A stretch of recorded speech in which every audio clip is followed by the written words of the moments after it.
नमस्कार मित्रांनो, मी प्रदीप तारमले आज पुन्हा एकदा आपणास सर्वांचे सहर्ष स्वागत करतोय।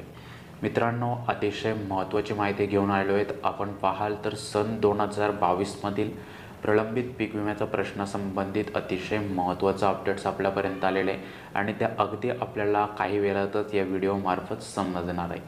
चॅनेलवर असेच दर्जेदार व्हिडिओ पाहायचे असतील तर चॅनेल नक्की सबस्क्राईब करा, जेणेकरून येणारे व्हिडिओ आपल्याला मिळत राहतील। आणि अद्याप आपण आपल्या चॅनेलची मेंबरशिप या ठिकाणी घेतलेली नसेल तर मेंबरशिप घ्या। अगदी 50 ते 60 रुपयांपर्यंत मेंबरशिप मिळत आहे। प्रीमियम सबस्क्रिप्शनचा लाभ घेण्यासाठी नक्कीच आपण जॉईन बटनावरती क्लिक करून पुढील प्रोसेस करू शकता। तर आता पुढे आपण पाहाल तर सन 2022 मधील पीक विमा अद्याप प्रलंबित आहे। आपण त्या संबंधित एक महत्त्वाचे अपडेट्स आपल्यापर्यंत आलेले ते इकडे कव्हर करणार आहोत। अगदी आपण शेवटपर्यंत हा व्हिडिओ पाहाल तर नक्कीच आपल्या कन्सेप्ट क्लिअर होतील।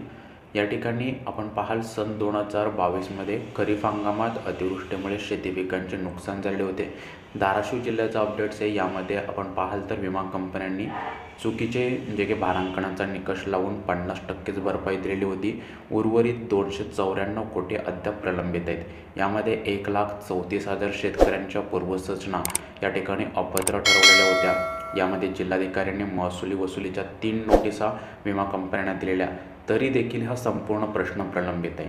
आणि या प्रश्नावरती कैलास पाटील यांनी धाराशिव जिल्ह्यातील कृषी आयुक्त डॉक्टर प्रवीण गेडाम यांची या ठिकाणी भेट घेऊन हा संपूर्ण विषय त्यांच्यापर्यंत मांडलेला आहे। सद्यस्थितीतील हे अपडेट्स आहे। आता पुढे पाहायला मिळते हे 294 कोटी केव्हापर्यंत शेतकरी बांधवांना इकडे मिळू शकतात।